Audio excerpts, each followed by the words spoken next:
actors and actresses able to be so amazingly effective and convincing in their performances? That guy was so electrifying that it came through the television. How is it that they can move us to laughter, tears, or anger at the drop of a hat? Are they truly gifted with natural talent, as many suggest? You see this and you're dazzled by their talent. Do they possess a creative streak of genius that is unknown to most men? Or unknown to most men, are they in fact possessed? Is it possible that these actors and actresses are possessed by demonic spirits who have a specific agenda to fulfill? Oscar award-winning actor Denzel Washington told 60 Minutes exactly how he brings forth his best performances. Basically what I did was got on my knees and sort of communicated with the spirits. And when I came out, I was in charge. Powerful scene. Powerful scene. I couldn't have acted that. I couldn't have written that down and made a decision to play that. What, are you going to smoke that? Nope, you are. Hell if I am. Yeah, Jesus freak. Yeah, Jesus freak. The one-woman entertainment empire known as Oprah has strong affiliations with the demonic realm. The most familiar face on television says, "You can not only use your body and physical self. This is how I see acting. I ask my body to be the carrier for the spirits of those who have come before me in a way that is most meaningful to the character. Just become the vehicle for that character." Calling out for these entities to take her over so that she may become a sparkling puppet, Oprah admits of her work before the camera. I tried to empty myself and let the spirit inhabit me. With her global influence, her shows have become a smorgasbord for the New Age agenda. A lot of actors who don't mention their names, of course, are very much into this. Magic only exists if you allow it, if you open yourself up to the possibility. You see, what is the only thing that you're taking to heaven with you? Does anybody know? Your character. And it's made up of two things. Do you know what two things your character is actually made up of? Your thoughts and your feelings. That's it. Your thoughts and your feelings. And what do movies mess with? Your thoughts and your feelings. So, it's really important to understand in this whole realm of worship, we're dealing with our characteristics, our souls. If you look at Cain and Abel here, Cain thought he was worshiping God. Remember, he built the altar to worship God, but he said, "God, I'm going to actually worship you in my own way. I'm going to put my fruits and vegetables and the labors that I have because I want to worship you like this." And what was the result of that? God was displeased with his form of worship, and Cain became angry and murdered his brother Abel. If you look at the children of Israel, when they came out of Egypt, and they were so in need of worshiping something, and here Moses had gone up into the mountain, and he had been away from them for not even 30 days, and God had done all these amazing things for them, and they had this need to just worship something. They begged Aaron, they said, "Give us something to worship." So here they built this calf and entered into a false system of worship. And when Moses came down, he broke the 10 Commandments, and as a result, a lot of Israelites fell into that. And perhaps one of the most infamous stories of a false system of worship is Daniel and his 3 friends and Nebuchadnezzar's golden idol. Nebuchadnezzar got his idea for this idol from his dream. Here God had said, "Your kingdom will not stand." And he said, no, my kingdom, of course, is going to stand. So he builds his idol completely out of gold in sheer arrogance, saying, "The kingdom of Babylon will never fall. We will be victorious throughout the time." And hence you can kind of see how we interpret these. Our artist interpretations are obviously having them stand, in a very arrogant pose. We have many, many different systems of false worship set up today. But I would like to show you a system of false worship that we have today that has striking similarities to this story. What about this? Can you see this? Interesting. A golden idol. This is the Oscars, better known as the Academy Award or the Oscars. This is a highly, highly coveted thing in the film and television world. This is pretty much the cream of the crop, the tippy top. What does it mean to worship? Here is the dictionary definition. I just got this from the Oxford American Dictionary. To treat someone or something with reverence or adoration appropriate to a deity. A deity is, of course, a god. And number 2, an honor given to somebody in recognition of their merit. Now, aren't the Oscars giving somebody something in recognition of their merit?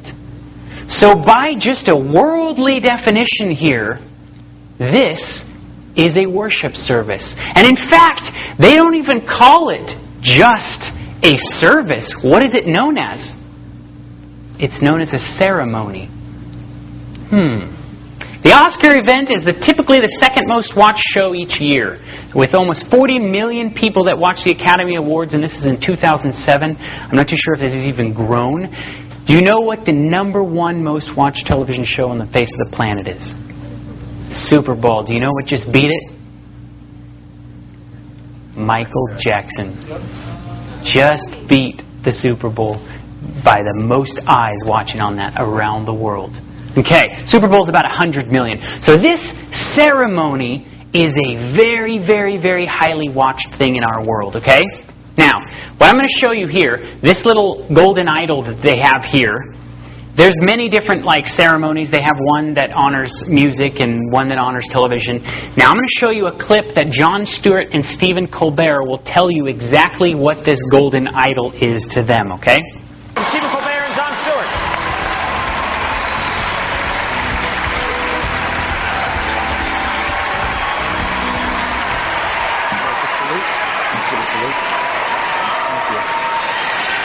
Thank you. Thank you very much. It's a pleasure to be here tonight. Good evening, godless sodomites.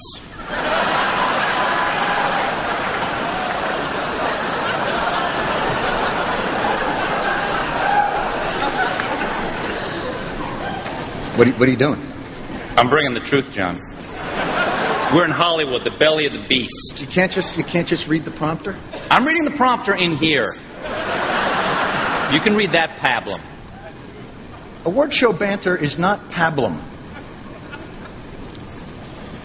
Reality television celebrates the human condition.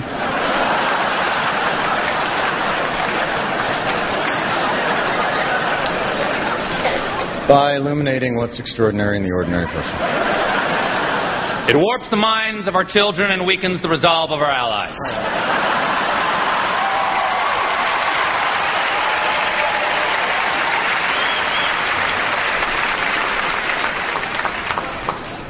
The results are often dramatic and always unexpected.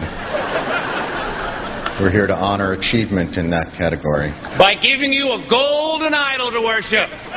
Kneel before your God, Babylon! During one of the most highly watched shows in the world. Kneel before your God, Babylon. And you know, they're obviously making a joke about it. Actors absolutely hate the reality world. It's taking a big chunk of their pie. But there's truth in every joke. It would not be funny if it wasn't, in a sense, true. So, I started to look into this thing called the Oscars, right? Oscar. Where the name comes from, it's Scandinavian and Old English. Could you take a wild guess what the word Oscar means? Divine strength, divine spear. So, divine, of course, is from, of, or like a god, and a spear, of course, is a weapon. Is it possible that they are using these high-profile celebrities as godlike weapons against us? Is that possible? Named Aleister Crowley. He is known as the most evil man of the 20th century.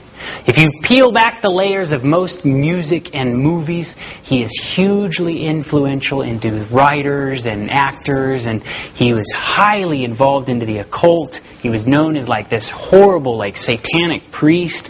The BBC did a wonderful documentary on this guy if you ever want to see it, and it's not a Christian perspective. They called it The Most Evil Man. And you can watch it on YouTube. It's absolutely phenomenal what this guy was into. He wrote a book called Magic in Practice and Theory, where he outlined one of the best ways to become possessed by a demonic spirit. There are three main methods for invoking any deity. The third method is the dramatic, perhaps the most attractive of all. Certainly it is to the artist's temperament, for it appeals to his imagination through his aesthetic sense. So he's saying if you want to become possessed, acting is a great way to possess yourself with a different spirit. America was built on very deep religious moral values. Overnight, what was considered sinful, sex outside of a marriage, was now starting to be redefined as popular, trendy, and even exciting.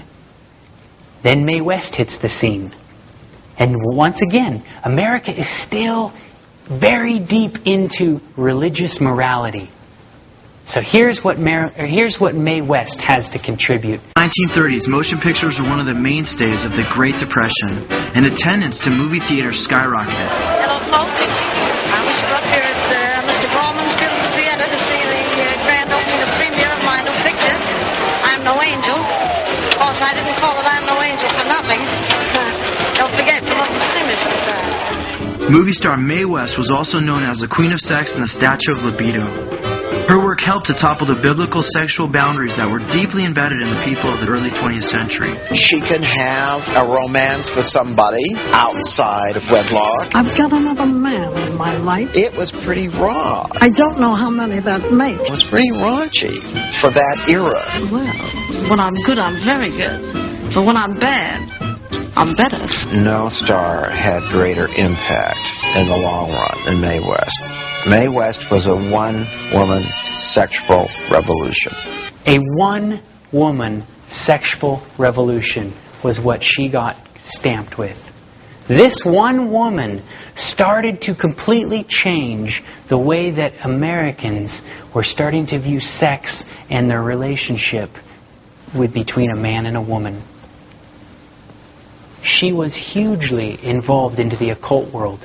Her psychic, Kenny Kingston, reflects on her life, and in a documentary that Kenny Kingston openly admits, when she was upset and had no one been able to come up with a script idea, she walked about her room saying, "Forces, forces, please come and help me write a script." She would begin to hear voices and images as the plot was revealed to her. Once again, automated writing. Mae would summon stenographers to work with her around the clock, and she would lie in bed in a trance-like state, dictating as the spirits entered her. And if you really think about Mae West's movies, it doesn't take very much stretch to understand I'm No Angel, the sensational Mae Wests. These are obviously speaking of biblical things, but starting to break them down. Marilyn Monroe hits the scene a little bit later. Once again, pushing those boundaries farther and farther down the road of how we view sex and the relationships. And here's what Marilyn has to contribute. 7-year itch blew the lid off 1950s conservatism. Hey, wait a minute! It shocked audiences with its irreverent look at marital infidelity. I mean, I wouldn't be lying on the floor in the middle of the night in some man's apartment drinking champagne if he wasn't married. And showcased Marilyn Monroe in her most sexually suggestive role to date. Let me just go put something on. I'll go into the kitchen and get dressed. The kitchen? Yes, when it's hot like this, you know what I do? I keep my undies in the icebox. She was the sexual icon of her particular time and became, I think, the sex star of the century. She could make you do anything in the world from that big screen. Said, what has Marilyn Monroe got that a million other women have and prefer not to show? Well, it's pretty vulgar, if you ask me. I have a message for your wife. You can see those early signs of changing values. I'd like to stay here with you tonight. I'd like to sleep here. I think it's very nice, but I'd rather it were me. I think it's wonderful. I think it's wonderful, wonderful, wonderful. Very nice. Some girl. Monroe attributed her ability to affect the public to other entities that would inhabit her and take her over. She was known for entering into deep trances before each scene. One of Monroe's close personal psychics recalled how she would draw attention from the spirit world, asking for their guidance. When she saw a camera, any camera, she lit up and was totally different. The moment the shot was over, she fell back into her not very interesting position. And I don't know how to explain that.